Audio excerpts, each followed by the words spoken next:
Hello, baddies and daddies, whoever this is reaching. Welcome back to the Gritty Girl podcast for my August I Am Enough series. And first of all, big thank you to those who have been watching and reaching out and giving me your feedback because I love to get feedback. I love to know your thoughts, your feelings, your comments, and I'm getting some really good information. So, first of all, thank you for doing that because this is not possible or even it's just not doable without your love and support. So just know that. Just know that I see you, I hear you, and I appreciate each and every one of you. This episode I titled and wanted to go over social media and your sanity. This is a big one. And before anybody comes at me, if there's any one of these episodes where you're like, is she even qualified? Or is she coming from a place where she can talk about this? Yes, I absolutely am. Because back in the spring, there were some major cataclysmic life events happening. Um, Things were pretty much a shit show, for lack of a better word, on my end.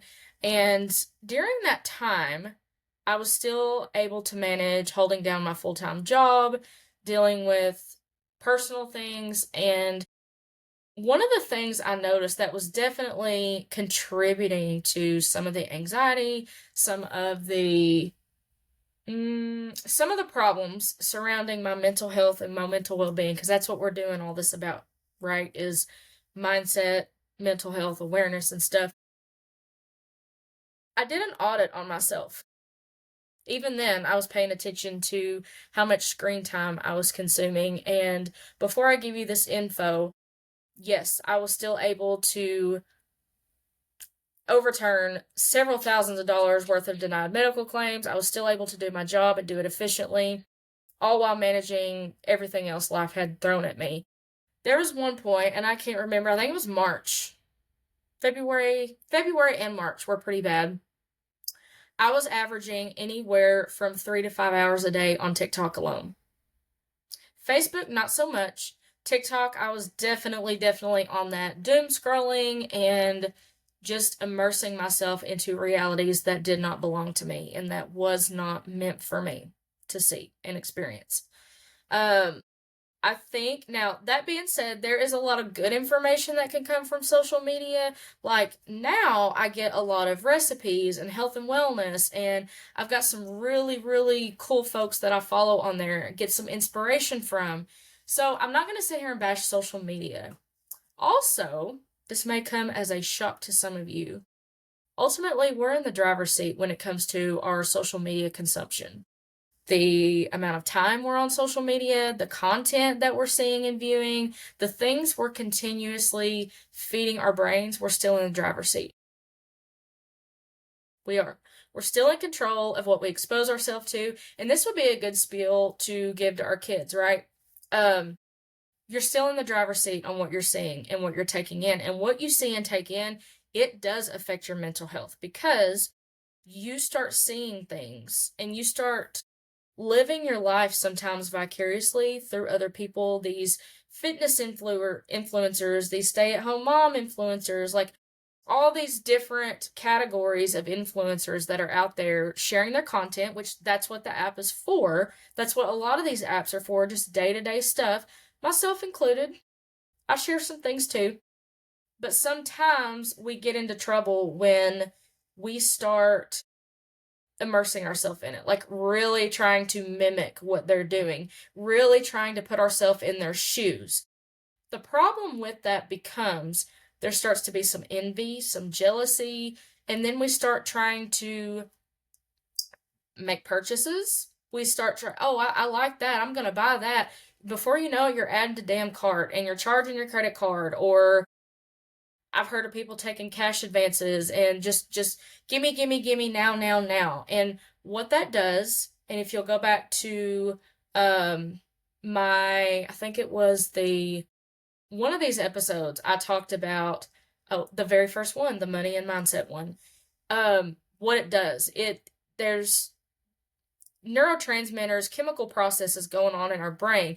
We get these instant dopamine fixes when we're able to add to cart. We see something we like, we know it's something we'll use in our home, bam, add to cart. We don't even think about it. We don't even give it a second thought. Why? Because if it worked for her, it's going to work for me. If it worked for him, it's going to work for me, right? The issue with that becomes, and we're already in this consumerism thing, and all that does is feed consumerism. Just buy, gimme, gimme, gimme, now, now, now. We we lose the art of being good stewards of what we already have at home.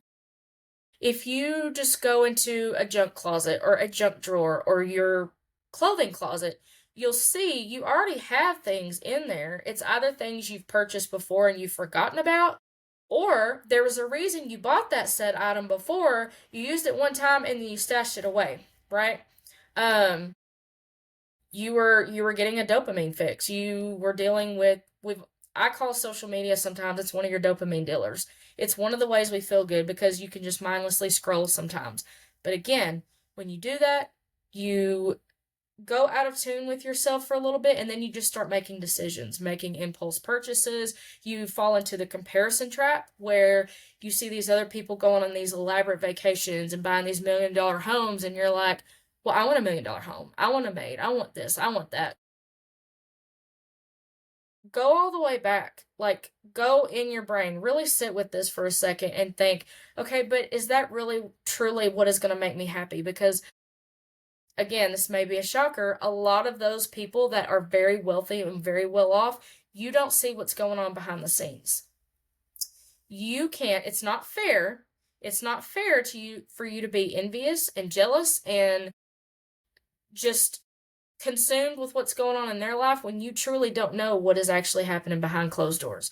You don't know what it took for those people to get there. You don't know, are they actually a victim of abuse and they are covering it up by having this aesthetically pleasing Instagram picture perfect life? Because that's what a lot of people are doing right now, you guys.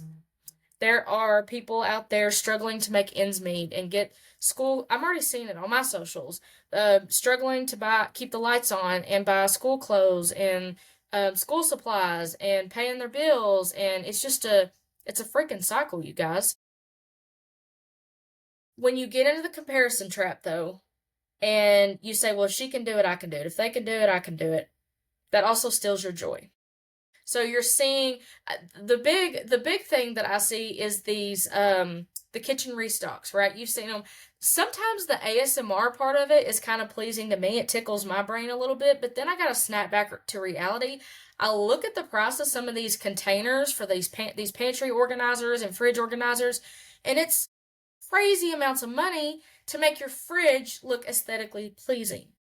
Instead of just going in your fridge and throwing old shit away and making a shopping list for things that you need so you can make and bake treats or make and bake lunches or whatever, instead of doing that, you're tossing away all this money so you can have a fridge that looks like Miss Susie Homemaker. You don't know Miss Susie Homemaker's story. You don't know what is compelling her to do that other than for views and money. A lot of folks are out there on social media showing their aesthetically pleasing lives for views, hits, and money. Okay? Here recently, I had to unfollow a lot of folks on a particular social media platform because there was so much drama and chaos. And finally, I got kind of tired of it because I was like, I already know how this story is going to end. So and so's sleeping with so and so. So and so's going on a live and begging for heart me's and begging for money and then calling people poor when they don't answer the call and I was like, this is going to keep happening though because this is how a lot of them make their money.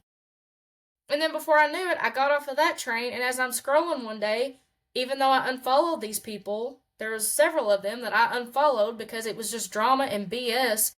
They were still showing up on my For You and recommended stuff.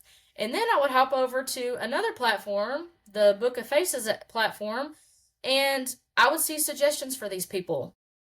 Like, it's kind of scary when you think about it. There's a lot of, like, synchronicities, I guess you could call it, or I think all these apps communicate with each other. I really do. Because what you see on one app or what you've put on your Amazon cart, then you're going to see it on another app. Like, it's scary. And I could do a whole other show on that too. But my whole point to that was I had to start doing other searches for other things, just random stuff, because the drama and the BS and these T pages and all these things started just popping up on my suggestions. Like, no, I don't want to see that. There's a reason I unfollowed these people. There's a reason I had to shift gears and start searching up other things, good things. So instead of searching these people that were being mentioned on T pages, because it's just online gossip, right?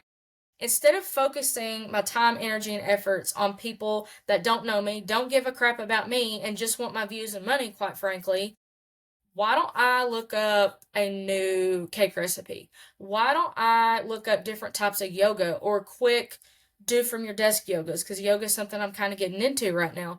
Why don't I would just do random searches on something I'm curious about, and my husband gets on to me a lot because he's like, you can do that stuff on YouTube. I know.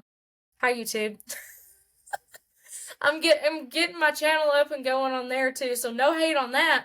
But sometimes on a particular app, it's just interesting to see what pops up. And I've used other apps longer than I've used. Anyway, so I had to really change the narrative of what I was putting into my brain because it was starting to affect me. There was a couple of times a couple of months ago, I was catching myself in bed 10:30, 11 o'clock at night on these lives because there was supposed to be a big reveal. There was supposed to be some drama, and we just needed to find out what was happening with so and so. It was worse than a soap opera, you guys. It was worse than, just think of one of the shows that was on in the early 2000s that you would catch like on a Sunday or Monday night. It was worse than that, and I was hooked. And because I was hooked, my energy was going somewhere else. Before I knew it, I was online when I said I wanted to be in bed an hour and a half before. Like, I would set a bedtime, get on my phone and start scrolling. Before I knew it, it was 11 o'clock at night when I would have to be up at 5:30, 6 o'clock in the morning. That is ridiculous. So at this point, I am willing my power, I am willing my well-being and putting it in the hands of people that don't even know me. Think about how screwed up that really is. And when you're doing that, you are you're literally, like I said, I don't think I could have worded it any differently. You're literally willing yourself, willing your health, willing your wellness in the hands of other people that don't know you or give a crap about you. That is messed up. And we got to start calling our power back to us at some point. Let's see if I can find it. Yeah, right here. Okay. Several months back, I noticed screen time was a problem. And that was part of it. It was that. It was some other things that I was delving into that I was like, this is not good. This is not going to have a good outcome. So I got this is called a brick. It's a little magnet. It sticks to, I've got a little thing over here. It's a little magnet. It'll go on your fridge, anywhere there's metal. And what it does is it will lock apps on and you can customize it, but it will lock apps on your phone. It will basically put up a big old thing that says, hey, it's blocked right now. And it's one of the coolest devices. So I actually used it last night for the first time in forever, and I ended up bricking my phone for 10 hours. So, and of course, most of that was overnight for sleep. But I had to put my phone away, and I went and got my kiddo, and I was like, hey, do you want to come play a card game with me? Because I'm finding myself scrolling. So what I'm doing there is I'm setting an example. Like, hey, I would love to just lay here and doom scroll and zoom scroll, but also I need sleep. We're going into a new week, going into a new month. I need sleep. This is ridiculous. So I bricked my phone last night, and you've got like different, I don't know if y'all can see that, you've got different like modes. So a chillax, a deep work, a sleep. I use the sleep mode, and so this is what it looks like. So I don't know if I'll be able to show that to y'all or not, but you basically just hold it to the back of your, look at that, it blocks it. So now if I try to open the apps that I have blocked, it is going to give me a message. So, like, let me go to Facebook. Watch what happens when I go to the Book of Faces. It's blocked. So, it's just kind of like a reminder, and a lot of you people are going to be like, oh, well, you can just set up apps and settings on your phone. That wasn't working for me. I would just turn it on, turn it off. So, this is a good tool. This is a really good tool. The other thing I want to encourage everybody to do, if you don't already do it, you need a damn hobby. And for years, I was not against that, but I was definitely not a fan of it because I couldn't slow my brain down. I couldn't make myself just focus on something else. It's easier to scroll, it's easier to get lost. But as I've said, the problems with that is you're living vicariously through others. You're giving your time and your energy away, which again, you can't get that back. I've said that on previous episodes. You're setting unrealistic expectations for yourself. Let's talk about that for a second. How realistic is it for you if you're already working on a tight budget, if you're already struggling to either pay debt off or try to get ahead? What does that do for your mindset and your mood when you go to add all this crap to the cart and then you get it, you set it up all pretty, but then what? Okay, you've got all these things in your fridge and in your pantry, and I'm all for organization too, so don't come at me. If that makes your life easier, that's fine. But the whole point behind it, it's the mindset and it's the psychological component. You see something that's working for somebody else and you assume that because it's good for them and works for them, it's good for you. Unrealistic expectations. You think because they can be influencers and spend thousands of dollars a month on all these products and do reviews, you think you should do it too. When in reality, you might need to break your damn phone for a couple of hours and play a card game with your kid. You might need to go for a walk while the sun's setting so it doesn't, so you don't have the excuse, it's too hot, I can't move outside. Some of us just need more sleep and less of this. Some of us need more time away from the reminders and notifications so that we can try a new recipe, something good our family might like, right? Your sanity it coincides with your energy, your time, your efforts, your healing, because we're all healing from something. I don't care what anybody says. We're all healing, and hopefully we're all trying to grow from something, right? If we're not, that's a whole other episode in itself. But social media can be a wonderful tool. It can. I've seen it do amazing things. I've seen it work well for people, but also it can be detrimental. It can be one of the biggest health hazards, one of the biggest parasites in your home if you let it. So this is what you need to start doing. Like I said, get a hobby, do something pertaining to bricking or locking down your phone or device. Okay? So hobby, device management, and also I have recently started just writing crap down, just brain dumping. And that was another thing I did this morning before I unbricked my phone. I had my brick in here in my office. Phone was in the bedroom with me, so it wasn't easily anyway, it was separated so I couldn't just go and unbrick it, right? I went in there this morning, lit a candle, grabbed my journal, and drank my coffee and just started brain dumping and writing things down. And for some reason, this morning, this is no lie, this morning I was quite a bit more productive with my work. I seem to have a little bit more focus. I seem to have just, quite frankly, a little bit better mood. I didn't feel like, oh God, it's Monday. I didn't have a case of the Mondays. And also, speaking of case of the Mondays, sometimes you get a case of the Sundays. I've done an episode on that, so make sure you go back and watch the Sunday Scaries. That's a good one.